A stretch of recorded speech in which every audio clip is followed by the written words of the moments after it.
Yes, indeed, we'll be joined. We are actually by Mr. Garba Shehu, who is the Special Assistant to the President on Media.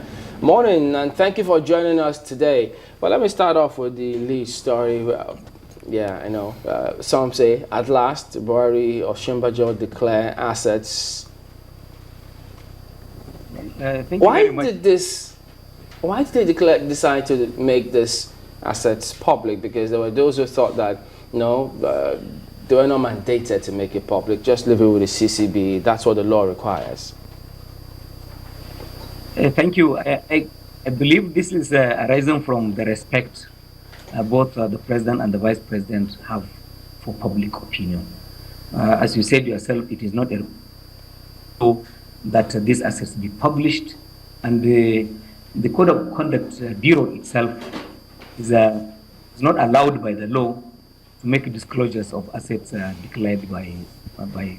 But you know, there has been such a clamor for it to be made public, and I believe it is a response to this out of respect for public opinion. So does it mean that we will see some other high-ranking officials or public officials being persuaded to follow the examples of the president and the vice president? Well, for the president and the vice president, as I said a short while ago, it's a voluntary thing that they did. Assuming they make it a government policy, then all of us down the line must comply. As it is, I believe that it's left to the discretion of officials. Okay, let's come down to this, the 100-day mark. How significant is it in the life of this administration, the first 100 days? Well, I want to say to you, as far as the president is concerned, I guess tomorrow or Sunday, whichever we choose, it's going to be a normal day in the life of his administration. Nothing spectacular. There will not be broadcast, there will not be press conferences or interviews by him. Actually, he just moved out of Abuja yesterday and on his way to his home in Daura to spend the weekend and before returning, next week. So I guess his idea is that he doesn't like the idea of chest beating, coming forward to say, I've achieved this or that thing. It's for Nigerians to decide. Have they got their money's worth in these last 100 days? We're listening to Nigerians. But for those who say, look, we just wanted to know the policy direction so that we can plan, not necessarily what they've achieved, wouldn't they be a little disappointed that they won't see, well, this is what we intend to do, this is the policy direction in terms of perhaps the economy, for instance? Wouldn't there be any comment whatsoever about it? It amazes me that questions like this are raised, that people are still asking for where is the policy direction for. The government has a policy, and the APC has a manifesto on the basis of which we ran for election and got elected into office. The party has a position on virtually everything under the sun.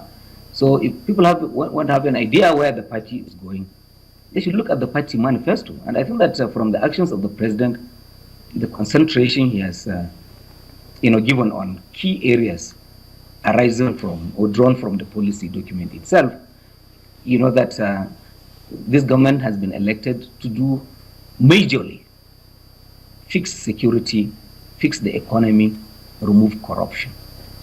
And so what are people looking for? The president has steeped his head into this, and you can see that the results are coming out. For instance, I mean, the party did say that with respect to poverty reduction, they say they were going to introduce the first phase of direct conditional monthly social security payments for 25 million poorest Nigerians. And many are looking at the dwindling oil prices and the squeeze at the moment. So they wonder, where will the government get these monies, and who will be those who will qualify and fit into this bill, and when will it start? Well, it's an enormous challenge, and I entirely agree with you, because shortly before now, a section of the federal government has been unable to pay salaries. 27 states of the federation have not paid salaries for up to a year. So at a time when the government is not able to fulfill its obligation to workers, what can anybody do? But a lot of thinking is going into this thing. Now, 25 million poorest of the poor Nigerians over 4-year period. So it's going to be, this thing will not start from day one, all 25 million. It will, it will unfold gradually. And I believe that this will start with the coming budget. As it is, we don't have a budget now. And there's a lot of committee work, particularly under the Vice President, Professor Oshibanju, who has really doing a great deal of work, not only on that aspect, but on the entire social welfare package, which is being introduced for the first time by the APC. Considering that, of course, welfare scheme for Nigerians is restricted to workers alone. The APC is experimenting with something new. It's extending it to the poorest Nigerians. So I believe that the next budget would show the way as to how this will start.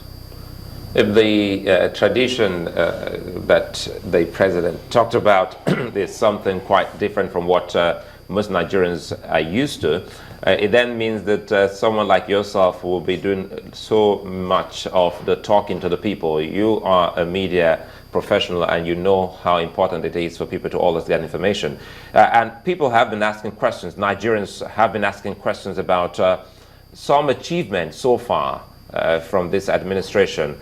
And if you were to give us an idea into what you would want to call some quick wins of this government, what would that be for you?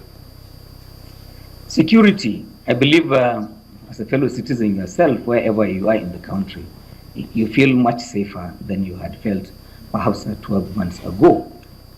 I mean, the sense that there is a commander-in-chief serious enough to bolt the door when everyone is asleep. He stays awake watching over the entire federation. The seriousness of commitment towards the curtailment, not only of the insurgency, but also the theft of oil, the safety of the Gulf of Guinea, the enhanced activity by Navy and all of that. So security is a key success area. Although, as I've always said, we're wary of using words such as these achievements. We rather see them as activities of the president. He's done so much for Boko Haram. I mean, the military commanders only spoke yesterday.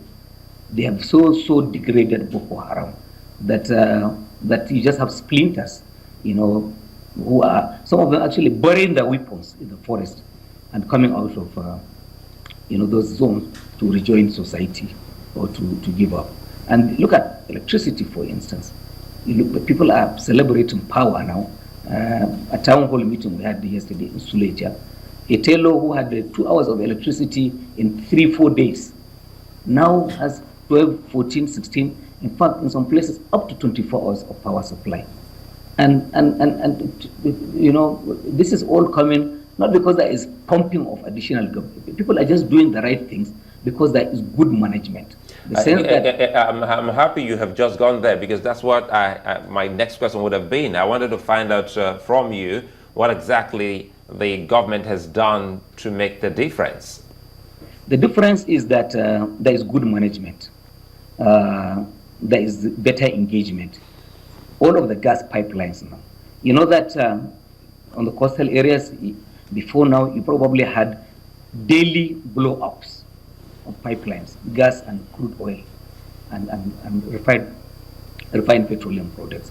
The government is talking to stakeholders and is taking responsibility and ensuring security for everyone. So above all of that, I want to say again that there is a sense we have that there is a pervading Buhari kind of environment all over the country. People are just looking at him and say, look, there are things that this man can brook and there are things that he won't accept.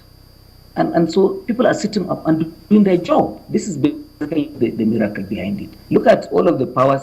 PDP has tried to distract by saying, for instance, that because it's rainy season, the hydro stations are doing more power, which is absolutely untrue, because the records we have from the Ministry of Power, all of the hydro power stations have not increased their generation up to this time.